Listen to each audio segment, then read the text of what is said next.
ஸ்னேகா. இத வரமா.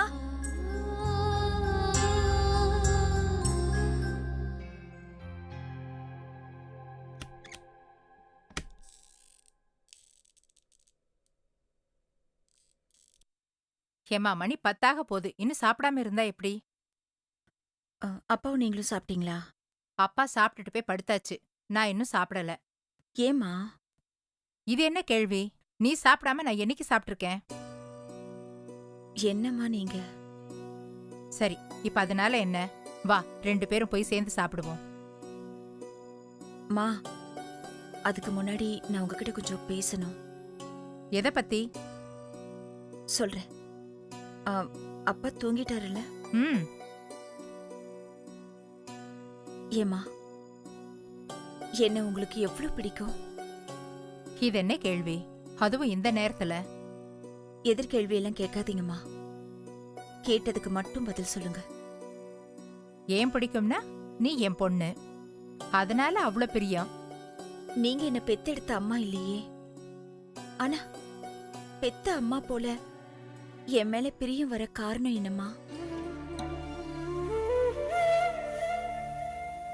இந்த கேள்விக்கு நான் எப்படி பதில் சொல்லுவேன்? ஆசிரமத்துல நான் உன்னை விளக்கும்போது நீதான் என்ன அம்மான்னு கூப்பிட்ட. நான் இல்லாம நீ சாப்பிட மாட்ட, தூங்க மாட்ட. அம்மா அம்மான்னு என்னையே சுத்தி சுத்தி வருவ. நான் உன்னை என் மகளாவே பாக்கறேன். அதனால இந்த தனி பிரியம்.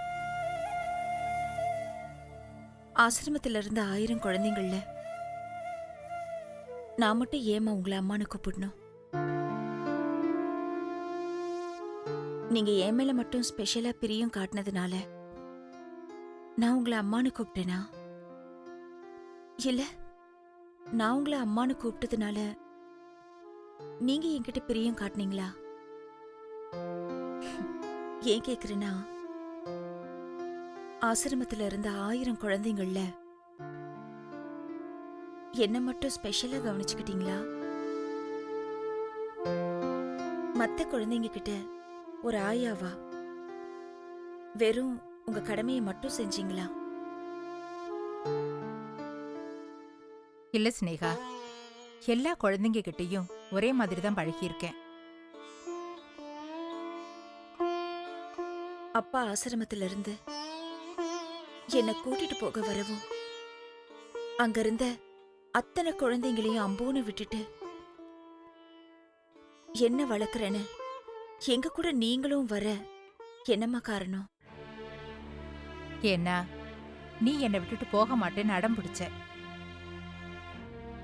சரி, வேற ஒரு குழந்தையோட அப்பா வந்து கூப்பிட்டிருந்தாலும் அந்த குழந்தை உங்களை விட்டு பிரிய மாட்டேன்னு அடம் பிடிச்சிருந்தா நீங்க அவங்க வீட்டுக்கு போயிருப்பீங்களா?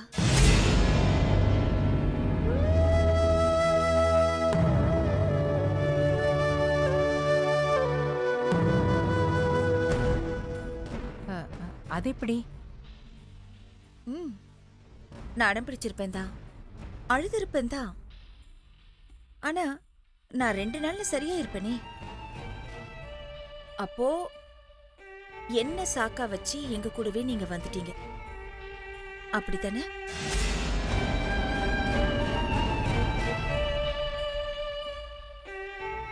சரி, நான் உன் மேல வச்சிருக்கிற அன்பை சந்தேகப்படுறியா? இல்லம்மா, துளி சந்தேகம் கூட எனக்கு கிடையாது. ஏன் மேல நீங்க காட்டுற இவ்ளோ அதீதமான அன்புக்கு உண்மையான காரணம் என்னன்னு உங்க வாயாலேயே கேட்டு தெரிஞ்சுக்க விரும்புறேன். சொல்லுங்க, பதில் சொல்லுங்கம்மா. அப்போ உங்களுக்கு சின்ன வயசு. நீங்க ஒரு கல்யாணம் பண்ணிக்கிட்டு உங்களுக்குன்னு ஒரு வாழ்க்கையை அமைச்சிட்டு இருந்திருக்கலாமே. உங்களுக்கே குழந்தைங்க பிறந்திருப்பாங்களே. அதெல்லாம் விட்டுட்டு எதுக்காக நீங்க உங்க லைஃபை எனக்காக தியாகம் பண்ணணும்? சொல்லுங்கம்மா.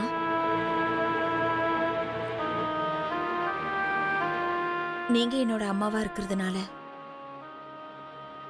அப்பாவோட மனைவியா ஆயிட முடியாதேம்மா. ஒரு பேச்சுக்கு சொல்றேன். நீங்க திடீர்னு இறந்துட்டா இந்த ஊர் உலகம் உங்களை எப்படி சொல்லும்?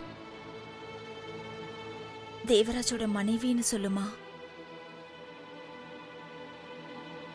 தேவராஜ் வச்சிருந்த பொம்பளைன்னு சொல்லுவாங்களா? இல்ல என்னோட அம்மான்னு சொல்லுவாங்களா? அதுவும் இல்லாம ஆயம்மான்னு சொல்லுவாங்களா?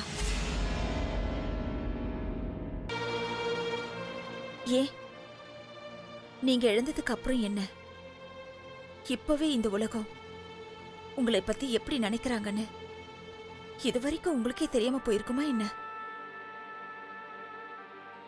எல்லா அவமானங்களையும் கஷ்டங்களையும் தாங்கிக்கிட்டு தானே இந்த வீட்டுல நீங்க இருக்கீங்க. இதுக்கெல்லாம் என்னம்மா காரணம்? சொல்லுங்க, என்ன காரணம்? காரணம் நீ மட்டும்தான். பொய், சுத்த பொய். நீங்க உங்க லைஃப எனக்காக மட்டும் இல்ல, எங்களுக்காக சாக்ரிஃபைஸ் பண்ணிருக்கீங்க. என்ன சொல்ற? எஸ், எங்களுக்காக நான் சொல்றது என் அப்பாவையும் சேர்த்து. நீங்க இங்க வந்தது எனக்காக மட்டும் இல்லம்மா, அப்பாவுக்காகவும் தான்.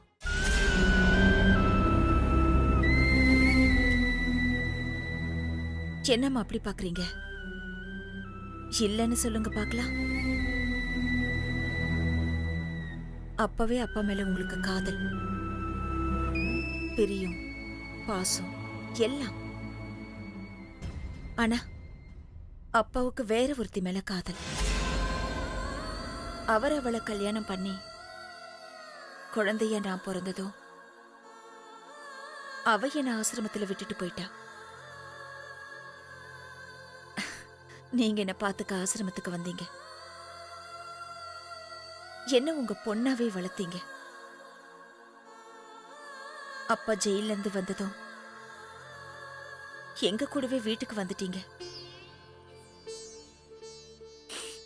இது வரைக்கும் எங்களுக்காகவே வாழ்ந்துட்டும் இருக்கீங்க. எல்லாத்துக்கும் ஒரே காரணம்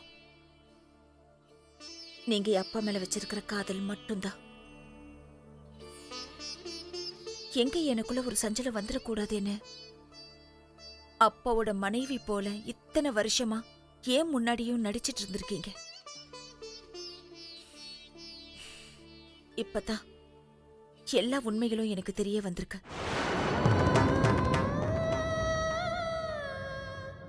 ஆனா நீங்க அப்பாவை இவ்ளோ நேசிச்சும் இத்தனை வருஷமா அவர் பக்கத்திலேயே இருந்தோம், அவருக்காகவே வாழ்ந்தோம். உங்க காதலுக்கு அவர் ஒரு அங்கீகாரம் தரல, உங்களை மனைவியா ஏத்துக்கல, உங்க கழுத்துல தாலி கட்டல.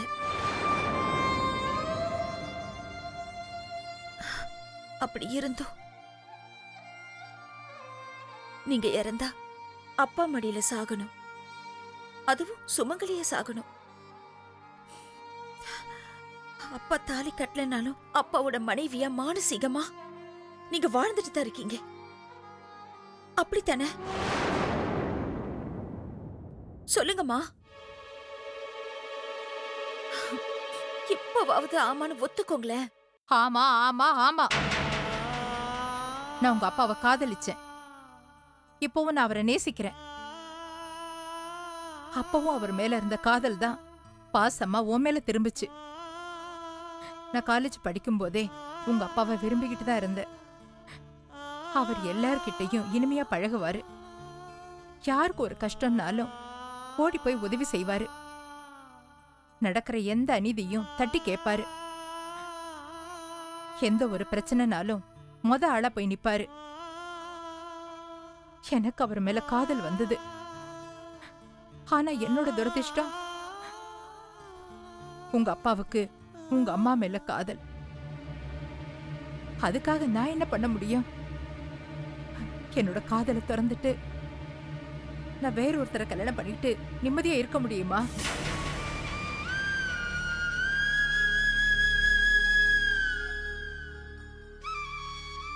அதான் நான் உன் கூடவே வந்துட்டேன்.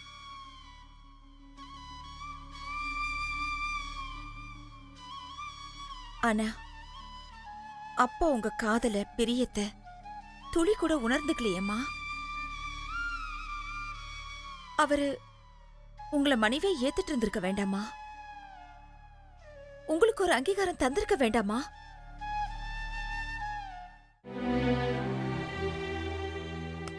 இத்தனை வருஷமா நான் உங்க கூடவே இருக்க அனுமதி தந்திருக்காரே, அது ஒண்ணு போதாதா? அப்படின்னு சொல்லி நீங்க உங்களை திருப்திப்படுத்திக்கிறது உங்க பெருந்தன்மைமா. ஆனா ஊரோட அநீதியெல்லாம் தட்டி கேட்கிற அப்பா உங்களுக்கு செஞ்சது பெரிய துரோகம், பெரிய அநீதி. உங்களோட எந்த உணர்வுக்கும் அப்பா மதிப்பு தரவே இல்லை. தன்னோட சுயநலத்துக்காக உங்க தியாகத்தை அவர் பயன்படுத்திக்கிட்டாரு. அவ்வளவுதான். இதுவரைக்கும் எப்படியோ, ஆனா இத நான் வேடிக்கை பார்த்துட்டு சும்மா இருக்க போறதில்ல.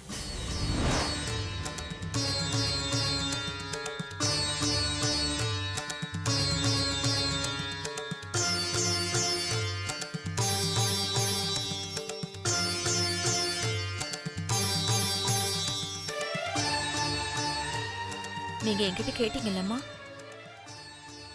நீங்க சொல்ற மாப்பிள்ளைய நான் கல்யாணம் பண்ணிக்கிட்டாதான் மறுபடியும் நீங்க இந்த வீட்டுக்குள்ள வருவேன்னு. இப்ப நான் சொல்றேன், அப்பா உங்க கழுத்துல தாலி கட்டி அவரோட மனைவியா நீங்க இந்த வீட்டுக்குள்ள வந்தாதான் என்னோட முறையான அப்பா அம்மாவா சேர்ந்து என் கல்யாணத்தை நீங்க நடத்தி வச்சாதான் என் கல்யாணம் நடக்கும். இல்ல காலத்துக்கும் நான் இப்படியே இருந்துருவேன். இது பாருமா, அப்பாவை சம்மதிக்க வைக்க வேண்டியது என்னோட பொறுப்பு. அதுக்கு நீங்களும் உடன்படணும். சரியா? வாங்க, நம்ம போய் சாப்பிடுவோம்.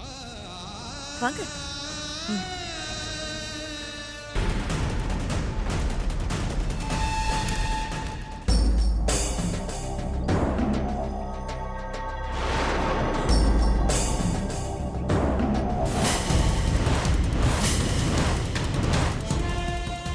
அப்பா, அப்பா,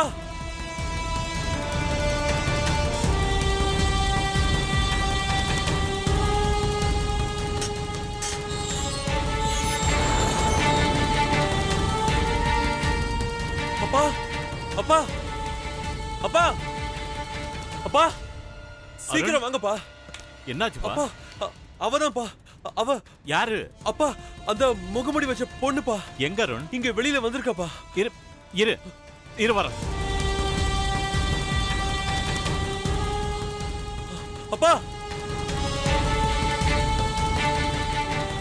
எங்க எங்க வா? வெளியிலப்பா. வா வா. வாங்கப்பா.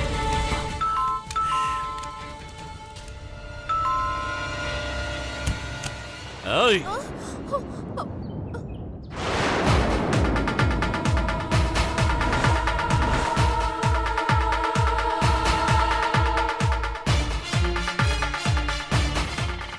இங்கதான் நிறுத்துங்க நிறுத்துங்க.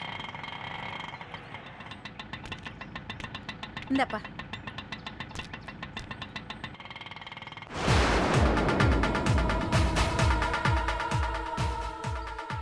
ஏய் வா. உன்னதான் எதிர்பார்த்துட்டு இருந்தேன். வீடு புகுந்து எங்களையே மிரட்டுறியா நீ? சார் சார் சார், நான் உங்க ஹாஸ்பிடல் ஸ்டாஃப் சார்.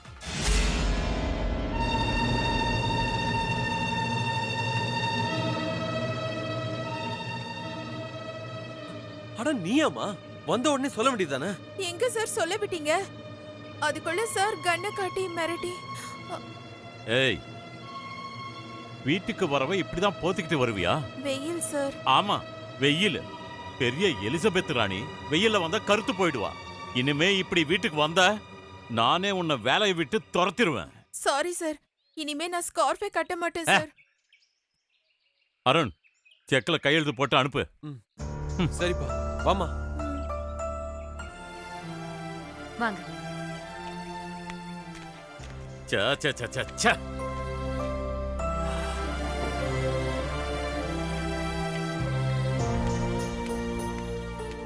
குடுமா.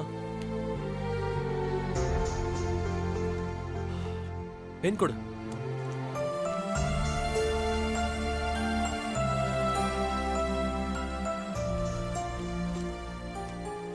இந்தா. Thank you. நான் வரேன் சரி, சார். போயிட்டு வா. இத பார், இனிமே வரதா இருந்தா ஒழுங்கா வரணும். முகத்தை மூடிக்கிட்டு வரக்கூடாது.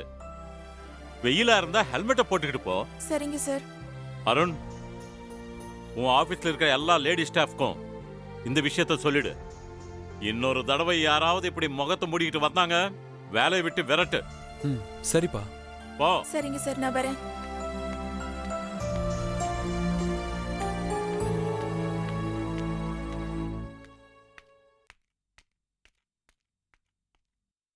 அண்ணே, ஆ, அம்மா. ஐயோ, நீ எப்பமா வந்த? நீங்க துப்பாக்கியை காட்டி அந்த பொண்ணை மிரட்டும் போதே வந்துட்டேன். என்னாச்சுண்ணே உங்களுக்கு? அடப்போ அம்மா, என்னைக்கு முகத்தை மூடிக்கிட்டு ஒருத்தி வீட்டுக்கு வந்து மிரட்டிட்டு போனாலோ, அன்னியிலிருந்து முகத்தை மூடிக்கிட்டு போற வர எந்த பொண்ணை பார்த்தாலும் சுட்டுன்னு தோணுது. சாரி. பயந்துட்டீங்களா? எங்க அண்ணன் சாரிம்மா. ரொம்ப நல்லவரு. சாரி. ஏதோ ஒரு சின்ன பிரச்சனை, அதான். ஐம் சாரிம்மா. யார் இவங்க? ஆ, பேரு கற்பகம். நம்ம வீட்டுக்கு வேலைக்கு ஆள் வேணும்னு சொல்லிட்டு இருந்தீங்கல்ல, ரொம்ப நல்ல குணம். நல்லா சமைப்பாங்களாம், வீட்டு வேலையெல்லாம் அருமையா பாப்பாங்களாம். இவங்களுக்கு வயசுக்கு வந்த ஒரு பொண்ணு இருக்கான், நல்லா படிச்ச பொண்ணாம். பாவம், கிராமத்துல இருந்து வந்து வேலை இல்லாம கஷ்டப்படுறாங்களாம். அதான் இங்க வேலைக்கு சேர்த்து விடலான்னு கூட்டிட்டு வந்தேன். ம், அப்படியா?